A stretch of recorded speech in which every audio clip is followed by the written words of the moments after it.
കലിപ്പൻ മാഷിന്റെ ആമ്പൽപ്പൂവ്. രചന അവതരണം നന്ദു അച്ചു കൃഷ്ണ. മുറിയിൽ കയറി കട്ടിലേക്ക് അവൾ മലർന്നു കിടന്നു. അമ്മയ്ക്കൊപ്പം നിന്ന് അടുക്കളപ്പണിയൊക്കെ തീർത്ത് കുളിയും കഴിഞ്ഞിട്ടാണ് മുറിയിലേക്ക് വന്നത്. അരിഞ്ഞു കൊടുത്തും പാത്രങ്ങളൊക്കെ കഴുകിയും തൂത്തുവാരിയും ഇന്ന് ആവശ്യത്തിലധികം പണി ചെയ്യിച്ചു മഞ്ജു. ഒരു പരിധിവരെ അതൊരാശ്വാസവുമായിരുന്നു. ഇത്രയും പണി ആദ്യമായി ചെയ്യുന്നത് കൊണ്ടാവും നടുവിന് നല്ല വേദന. പക്ഷെ ഈ കിടത്തത്തിന് ഒരു സുഖമുണ്ട്. അങ്ങനെ കിടന്നുകൊണ്ട് തലയിലെ തോർത്തഴിച്ചവള് സൈഡിലേക്ക് വെച്ചു. ആദ്യമൊക്കെ സിദ്ധുവേടിനെ പ്രതി വഴക്ക് പറഞ്ഞുകൊണ്ടിരുന്ന ആള് പിന്നീട് താൻ ഒന്നിനും മറുപടി പറയുന്നില്ലെന്ന് കണ്ടാണ് അത് നിർത്തിയത്. ഇപ്പൊ പിന്നെ ഒക്കെ കഴിഞ്ഞ് എന്തോ കഴിച്ചെന്ന് വരുത്തി മുറിയിലേക്ക് വന്നതാണ്. അമ്മ പതിവ് പോലെ സീരിയലിന്റെ മുന്നിലേക്കും. ഇനിയിപ്പോ 2 മണിക്കൂർ മനസമാധാനമുണ്ട്. അതിന്റെ മുന്നിൽ നിന്നും ഒന്നിനു വേണ്ടിയും എഴുന്നേൽക്കില്ല.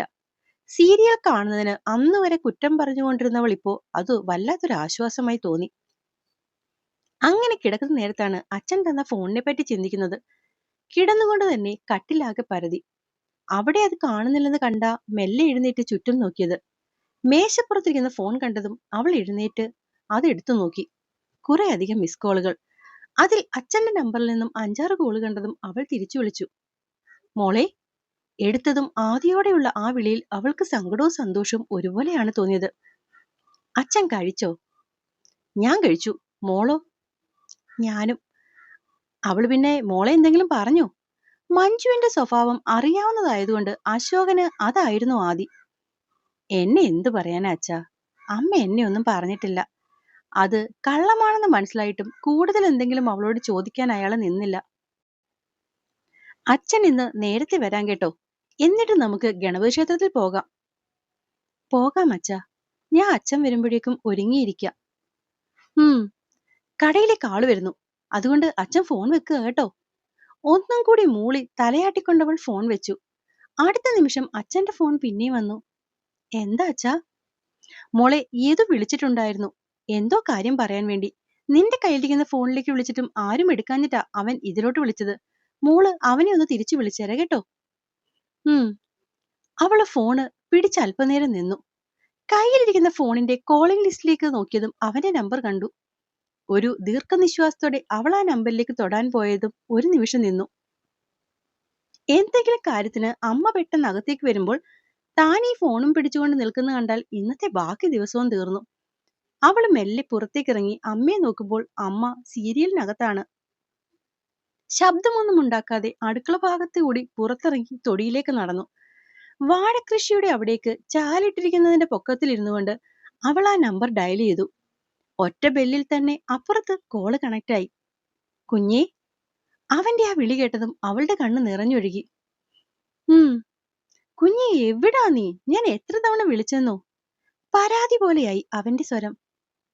ഞാൻ വീട്ടിൽ, അമ്മയുടെ അടുത്ത്. പരമാവധി സ്വരം ഇടറാതിരിക്കാൻ ശ്രമിച്ചെങ്കിലും അതെല്ലാം അവന് വ്യക്തമായെന്ന് അവന്റെ അടുത്ത ചോദ്യം കേട്ടതും അവൾക്ക് മനസ്സിലായി. എന്റെ കുഞ്ഞിനെന്ന് എന്നെ കാണാതിരുന്നതിന്റെ സങ്കടമാണോ അതോ വേറെന്തെങ്കിലും പ്രശ്നമാണോടാ? മറുപടി എന്തു പറയണമെന്നറിയാതെ അവള് നിശബ്ദയായി. ഇന്നലെ ഇവിടെ വന്നതിന് നിന്റെ മഞ്ജുമ്മ വഴക്ക് പറഞ്ഞു കാണും അല്ലേ? പെട്ടെന്നുള്ള അവന്റെ ആ ചോദ്യത്തിൽ അവൾ പതറിപ്പോയി. അത് ഏട്ടാ, ഇല്ല. എന്റെ കൊച്ചനോട് നുണ പറയില്ലെന്നാണ് എന്റെ വിശ്വാസം. അത് കേട്ടതും അവൾ വിമ്മി. പോട്ടെ. നിനക്കറിയാമല്ലോ നിന്റെ അമ്മയുടെ സ്വഭാവം. എന്നിട്ടും എന്തിനാ കുഞ്ഞെ ഇങ്ങനെ സങ്കടപ്പെടുന്നത്? അവളുടെ കണ്ണുനീരറിഞ്ഞ പോലെ അവന്റെ കണ്ണുകളും ഈറനായി. മോളെ. ഡി. എനിക്ക് വല്ലാതെ സങ്കടം വരുവാ. അപ്പോഴേക്കും അവള് കരഞ്ഞു പോയിരുന്നു. കുഞ്ഞേ. അമലു. പൊന്നെ എന്താടി? എന്തിനാ എന്റെ കുഞ്ഞ് കരയുന്നത്? മോളെ പറയടി. ഒന്നുമില്ല. വേണ്ട, നീ പറയണ്ട. ഞാൻ അങ്ങോട്ട് വരികയാണ്. പറയുന്നതിനൊപ്പം തന്നെ അവൻ കട്ടിൽ നിന്നും എഴുന്നേറ്റ് ടീഷർട്ട് തലവഴി ഇട്ടിരുന്നു. വേണ്ട, വരല്ലേ. അമ്മയുണ്ട്. ആരുണ്ടെന്ന് പറഞ്ഞാലും എനിക്കിപ്പോൾ നിന്നെ കണ്ടേ പറ്റൂ. പ്ലീസ് ഏട്ടാ, അല്ലെങ്കിൽ തന്നെ എനിക്കിതൊന്നും വയ്യ. ഇനി അമ്മ എങ്ങനെ കാണും കൂടി ചെയ്താൽ. പറയാതെ പറയുന്ന ഒരുപാട് കാര്യങ്ങൾ ഇരുവർക്കും ഇടയിൽ വന്നു. എനിക്കൊന്നും വയ്യാന്ന് വെച്ചാൽ? ഇത് വേണ്ടായിരുന്നു തോന്നുന്നുണ്ടോ അമലു നിനക്ക്? അവന്റെ ശബ്ദം മാറിയത് പെട്ടെന്നായിരുന്നു. അതങ്ങനെ മാറിയതും അവള് ഞെട്ടിപ്പോയി. ഏട്ടാ, പറയാമലു. എന്നെ വേണ്ടായിരുന്നു, അല്ലെങ്കിൽ ഈ ബന്ധം വേണ്ടായിരുന്നു എന്നൊക്കെ നിനക്കിപ്പോ തോന്നുന്നുണ്ടോ? ഇങ്ങനൊന്നും പറയല്ലേ. ഞാൻ അങ്ങനെയൊന്നും മനസ്സിൽ കൂടി കരുതിയിട്ടില്ല. അതുവരെ പതിയെ കരഞ്ഞുകൊണ്ടിരുന്നവളുടെ കരച്ചിൽ ഉച്ചത്തിലായി. അതറിഞ്ഞ പോലെ അവള് തന്റെ വായ പൊത്തിപ്പിടിച്ചു. അമലു, കുഞ്ഞേ. വിങ്ങിപ്പൊട്ടിയുള്ള അവളുടെ കരച്ചിൽ അവന്റെ ഹൃദയം ഭേദിക്കുന്നതിന് തുല്യമായിരുന്നു. ഒരല്പം മുന്നായി ഉണ്ടായ ദേഷ്യം അവളുടെ ആ കണ്ണുനീരിൽ അലിഞ്ഞില്ലാതായി അവിടെയാകെ സങ്കടം നിറഞ്ഞു. മോളെ, കരയില്ലേടി? ഏട്ടൻ എന്നെ വിശ്വാസമില്ല അല്ലേ? അങ്ങനെയൊന്നും പറയല്ലേ അമലു. എനിക്ക് നിന്നെ വിശ്വാസമാണ്. പക്ഷെ അതുപോലെ പേടിയുമുണ്ട്. പേടിയോ? എന്തിന്? അത് നീ ഒരുപാട് പാവമായതുകൊണ്ട്. അവൻ പറയുന്നത് കൂടുതലൊന്നും കേൾക്കാൻ നിൽക്കാതെ അവൾ വേഗം ഫോൺ കട്ട് ചെയ്തു. പിന്നെയും തന്റെ കയ്യിലിരിക്കുന്ന ഫോണിന് വൈബ്രേറ്റ് ചെയ്യുന്നതറിഞ്ഞെങ്കിലും അവളത് എടുക്കാതെ ആ കല്ലിലേക്ക് ചാഞ്ഞിരുന്നു. മുട്ടുകാലിൽ മുഖം പൂഴ്ത്തി സങ്കടം അത്രയും കരഞ്ഞു തീർത്തതും തോളിലൊരു സ്പർശം അറിഞ്ഞു. ഞെട്ടിക്കൊണ്ടവൾ പിടഞ്ഞെഴുന്നേൽക്കാൻ തുടങ്ങിയതും അവളെ പാറയിൽ തെന്നി പിന്നിലേക്ക് വീഴാൻ പോയി. ആയത്തിൽ പോകുന്നവളെ കയ്യിൽ പിടിച്ചു വലിച്ച് നെഞ്ചിലേക്ക് അമർത്തിപ്പിടിച്ച് കെട്ടിപ്പിടിക്കുമ്പോൾ അവളും അവനെ ഇറുക്കി കെട്ടിപ്പിടിച്ച് കരയുകയായിരുന്നു. മതി അമലു, എപ്പ തുടങ്ങിയ കരച്ചിലാ നീ? അമലിന്റെ പിടുത്തം കൂടുതൽ മുറുകിയതല്ലാതെ അവളുടെ കരച്ചിൽ നിന്നില്ല. അമലു, മതി, നിർത്തിക്കോ. എനിക്ക് ദേഷ്യം വരുന്നുണ്ട്. ഇത്തിരി ദേഷ്യത്തിൽ അവൻ പറഞ്ഞതും അവളുടെ കരച്ചിലിന്റെ ആക്കം കൂടിയതല്ലാതെ കുറയുന്നില്ല എന്ന് കണ്ടതും അവൻ അവളുടെ പിടി തെല്ലൊന്ന് അയച്ച് താടിത്തുമ്പിൽ മുഖം നേരെ ഉയർത്തി നേരെയാക്കി. നിന്നോടല്ലടി കരയരുതെന്ന് പറഞ്ഞത്? ഏങ്ങലടിച്ച് പിന്നെയും വിതുമ്പാൻ തുടങ്ങിയതും ഒരു നിമിഷം പോലും കാത്തു നിൽക്കാതെ അവന്റെ മുഖം അവളിലേക്ക് താഴ്ന്നു. വിതുമ്പലിൽ വിടർന്ന ചുണ്ടുകളെ ഒരു നിമിഷം കൊണ്ടാണ് അവൻ തന്റെ ചുണ്ടുകളായി പ്രണയത്തിലേക്ക് ആഴ്ത്തിയത്. അങ്ങനെ ഒരു കാര്യം ഒരിക്കലും പ്രതീക്ഷിക്കാതിരുന്നവൾ അവന്റെ ആ നീക്കത്തിൽ ഞെട്ടിപ്പോയി. പിടഞ്ഞുകൊണ്ട് മാറുന്നതിനൊപ്പം തന്നെ അവനിലെ പിടിവലിയിൽ വിരലുകൾ ആഴത്തിൽ അവനിൽ മുറിവുണ്ടാക്കും പോലെ പിൻഭാഗത്ത് അവളുടെ വിരലുകൾ ഓടി നടന്നു. പക്ഷെ അവളുടെ കരച്ചിൽ നിർത്താൻ വേണ്ടി അപ്പോഴത്തെ ഒരു വാശിക്ക് തുടങ്ങിയവൻ തെച്ചിപ്പഴം തോൽക്കുന്ന ചുണ്ടിന്റെ മാർദ്ദവത്തിൽ ഇടയ്ക്കെപ്പോഴോ സ്വയം മറന്നുപോയിരുന്നു. നേരം മുന്നോട്ട് പോകുന്തോറും അവളുടെ പിടച്ചിൽ നിന്നു. വേദനയോടെ അവന്റെ പുറത്താഴ്ന്നുപോയ വിരലുകൾ പതിയെ നിശ്ചലമായി തുടങ്ങി.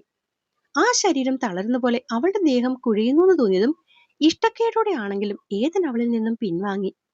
മനഃപൂർവ്വമല്ല. ഈ നിമിഷം അങ്ങനെ എന്തെങ്കിലും ചെയ്യണമെന്ന് സ്വപ്നത്തിൽ പോലും ചിന്തിച്ചിട്ടുമില്ല. പക്ഷേ സംഭവിച്ചുപോയി. തന്റെ കൈക്കുള്ളിൽ ആകെ കുഴഞ്ഞ് കണ്ണടച്ച് കിടക്കുന്നവളെ കണ്ടതും ഏതന് കുറ്റബോധം തോന്നി. അമലു, അവളുടെ കവിളിൽ തട്ടി മെല്ലെ വിളിക്കുമ്പോൾ ഇത്തവണ അവന്റെ ശബ്ദമാണ് ഇടറിയത്. ഒന്ന് രണ്ട് തവണ അവൻ വിളിച്ചതും പെണ്ണ് മെല്ലെ കണ്ണു തുറന്ന് ആ മുഖത്തേക്ക് നോക്കി. അമലു, ഞാൻ സോറി. അവൾ ആ മുഖത്തേക്ക് തന്നെ നോക്കി. കുഞ്ഞി, സത്യമായിട്ടും സോറി. ഞാൻ മനഃപൂർവ്വം. അവന് തന്നെ എങ്ങനെ എക്സ്പ്ലെയിൻ ചെയ്യണമെന്നറിയാതെ ഒരു നിമിഷം പതറിപ്പോയിരുന്നു. അമലു, നീ എന്നെ തെറ്റിദ്ധരിക്കല്ലേ മോളെ. അവസരം കിട്ടിയപ്പോൾ നിന്നെ കയറി പിടിച്ച ഒരുവനായിട്ട് എന്നെ പൂർത്തിയാക്കും മുന്നേ തന്നെ അവൾ അവനെ കെട്ടിപ്പിടിച്ചിരുന്നു. എനിക്കറിയാം എന്നെ ഒരുപാട് ഇഷ്ടമാണെന്ന്. മോളെ, എനിക്കും ഇഷ്ടാ. നിറയെ നിറയെ നിറയെ ഇഷ്ടാണ്. അതെങ്ങനെയാ പ്രകടിപ്പിക്കേണ്ടതെന്നും എനിക്കറിയില്ല. പക്ഷെ ഈ ആളെ എനിക്ക് വിശ്വാസമാണ്. എന്റെ ജീവനേക്കാളേറെ. എന്റെ അച്ഛനോളം തന്നെ. അവളുടെ ആ തുറന്നു പറച്ചിൽ കേട്ടതും എന്തോ വലിയ തെറ്റ് ചെയ്തു എന്നുള്ള ഒരു ഭാവം അവന്റെ മനസ്സിൽ നിന്നകന്നു. കാരണം കണ്ണുനീരോടെ അവളൊന്ന് നോക്കിയിരുന്നെങ്കിൽ പോലും ജീവിതകാലം മുഴുവനും അവളെ നോക്കാതിരിക്കാൻ പാകത്തില് താനൊരു കുറ്റബോധത്തിന്റെ ആഴക്കടലിലേക്ക് മുങ്ങി താഴ്ന്നു പോയേനെ. കുറച്ചു നേരം കൂടി അവനെ അതുപോലെ നോക്കി നിന്നു. അവൾ ഒന്ന് ശാന്തമായി എന്ന് തോന്നിയതും അവളെ പിടിച്ച് കരിങ്കലിന് മുകളിലേക്കിരുത്തി. പെണ്ണവനെ ചുറ്റിപ്പിടിച്ച് ആ നെഞ്ചിലേക്ക് തല താഴ്ത്തി അതുപോലെ തന്നെ ഇരിക്കുകയായിരുന്നു. അമലു, ഇനി ഞാൻ പറയുന്നത് മോള് ശ്രദ്ധയോടെ കേൾക്കണം. അവൾ അവനിൽ നിന്നും തല ഉയർത്തി ആ മുഖത്തേക്ക് നോക്കി. നിനക്കിപ്പോൾ ഏകദേശം നിന്റെ അമ്മയുടെ സ്വഭാവങ്ങളൊക്കെ നന്നായിട്ടറിയാം. അപ്പൊ പിന്നെ കഴിവതും അവരുടെ വായിൽ നിന്നൊന്നും കേൾക്കാതിരിക്കാൻ പാകത്തിന് എന്റെ കുഞ്ഞ് തെറ്റൊന്നും ചെയ്യരുത്. സാധാരണ പെൺകുട്ടികളെ പോലെ അമ്മമാരെന്തെങ്കിലും ഒന്ന് പറഞ്ഞാൽ 10 തിരിച്ചു പറയാൻ കഴിവുള്ളവളാണെങ്കിൽ വേണ്ടില്ല. ഇതവിടെ അവരെന്തെങ്കിലും നിന്നെ പറയുമോ എന്നുള്ള ടെൻഷനിൽ തന്നെ നീ പേടിച്ചാണ് ജീവിക്കുന്നത്. അവൻ ആ പെണ്ണിന്റെ നെറുകയിൽ അമർത്തി മുത്തി. അതുകൊണ്ട് തൽക്കാലം എന്റെ കുഞ്ഞ് അടുത്ത കോഴ്സ് ചേരും വരെയെങ്കിലും കഴിവതും അവരുടെ വായിൽ നിന്നൊന്നും കേൾക്കാൻ പാകത്തിനുള്ളത് ഉണ്ടാക്കല്ല്. റിക്വസ്റ്റ് ആടാ. അവൻ അവൾക്ക് മുന്നിൽ തൊഴുതു. കാരണം അവരെന്തെങ്കിലും പറയും, നീ കരയും. അത് ഞാൻ എങ്ങനെയെങ്കിലും അറിയുകയാണെങ്കിൽ പഴയ പോലെ അതൊന്നും സഹിച്ചുകൊണ്ട് നിൽക്കാൻ ഇനി എന്നെ കൊണ്ട് പറ്റിയെന്ന് വരില്ല. നീ വെറും 18 വയസ്സ് മാത്രം കഴിഞ്ഞ പെൺകുട്ടിയാണെന്നോ അവരുടെ മകളാണെന്നോ എന്നൊന്നും നോക്കാതെ ഞാൻ പിന്നെ ഇവിടെ നിന്നും വിളിച്ചുകൊണ്ട് പോയെന്ന് വരും. അതൊരു പക്ഷേ നിന്റെ അച്ഛന് സഹിക്കാൻ പറ്റിയെന്ന് വരില്ല.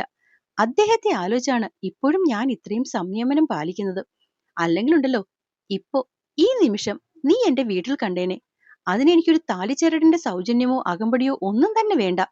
കൊണ്ടുപോകണമെന്ന് മനസ്സിൽ ഞാൻ നിയമിച്ചാൽ ഞാൻ കൊണ്ടുപോയിരിക്കും.